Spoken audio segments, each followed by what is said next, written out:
With nearly 30,000 cafes across the globe, Starbucks has become more than just a household name. From its iconic cups, often adorned with misspelled names, to the espresso inside them, Starbucks has catapulted from one coffee bean shop in Seattle to a sprawling $80 billion business over the last 47 years. Starbucks sales account for 57% of the total cafe market. Yes, 57%. Nearly two-thirds of all coffee sold at cafes in the US comes from a Starbucks. But this impressive expansion hasn't come without growing pains. With more than 14,000 locations in the US alone, Starbucks has spread itself too thin. Having too many stores has led to fewer transactions at individual stores. To compensate, the company has raised prices. But doing this too quickly or too often can drive customers away. So how did this happen? And what's a coffee giant to do about it?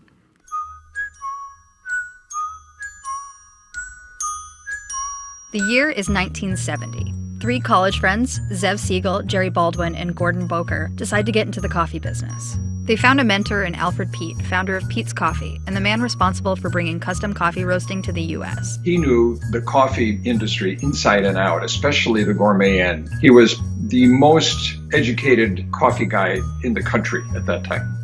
So with Peet's help, the three friends opened Starbucks, a coffee bean shop and roastery at Seattle's famous Pike Place Market in 1971. Peet provided the young entrepreneurs with roasted coffee beans and connected them with coffee brokers until they could set up their own roastery and source their own beans. For the first decade, the founders opened 5 more locations in Seattle.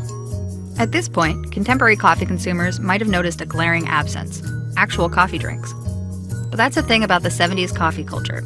It didn't really exist outside the home. There were no coffee bars, nor was there much of a demand for espresso-based drinks. You purchased coffee beans and you either took them home as beans or we ground them for you in the store. Nobody expected to get a beverage at a Starbucks coffee store until after 1980. Starbucks' initial focus was bringing high-quality beans to consumers who were more accustomed to instant or canned coffee. But that changed with the addition of one man. The company hired its first really professional director of marketing and sales. And that man was Howard Schultz. And he couldn't figure out why we weren't selling beverages. In 1983, Schultz travels to Italy and returns with an idea: turn the coffee bean stores into cafes.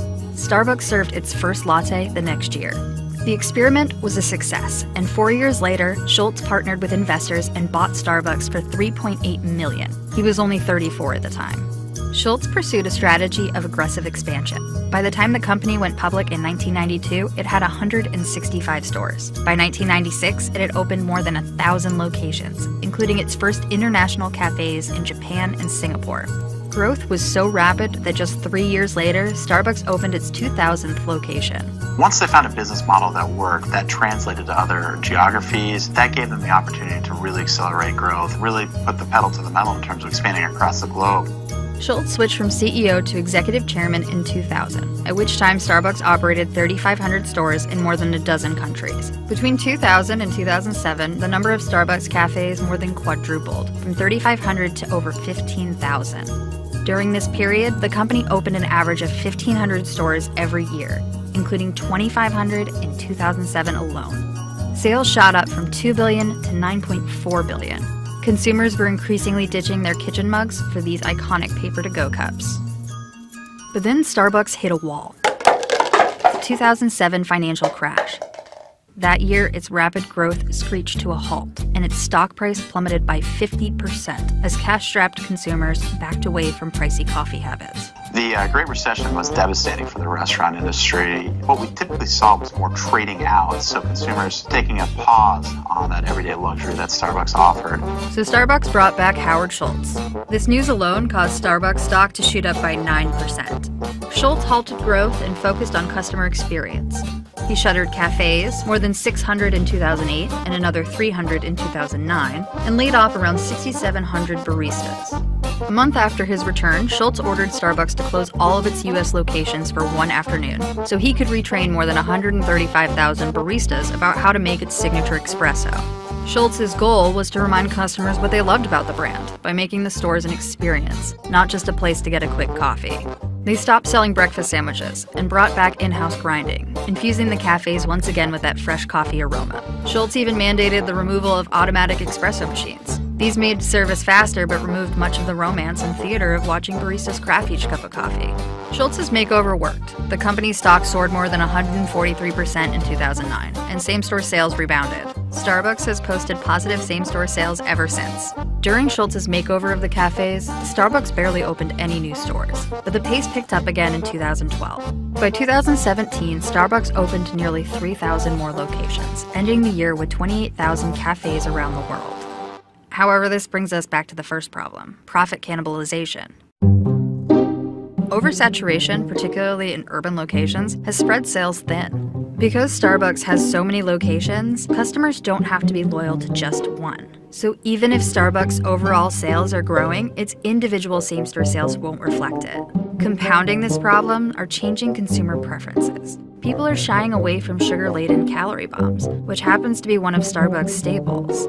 These signature frappuccinos contain an average of 57 grams of sugar. That's more than double the recommended daily limit of sugar.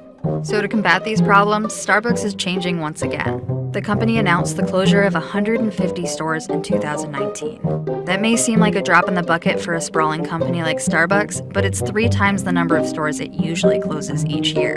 The company will still open stores, but future growth will be more focused. Additionally, decadent drinks topped with whipped cream are taking a back seat. Instead, the company is pushing lighter drinks like cold brew and its fruity refreshers. The company also plans to roll out delivery to a quarter of its company-owned stores by the middle of 2019. Perhaps the company's biggest undertaking is its new line of upscale stores, Starbucks Reserve Roasteries. These massive 20,000 square foot stores are designed to be a tourist destination. Here, Starbucks baristas and bartenders experiment with different brewing methods and craft new, innovative beverages. These have proven popular. In the first weeks, the Shanghai Roastery made an average of $64,000 every day, which is double what a regular cafe makes in a week. The company has opened 4 roasteries so far, with plans for 2 more. It doesn't look and feel like anything else that Starbucks has. Those are the kind of experiential stores, the high-end experience stores that consumers are really looking for. But I think what's going to be more interesting coming out of that is the halo effect that puts the brand in a higher light among consumers. Yeah, that's pretty meaningful.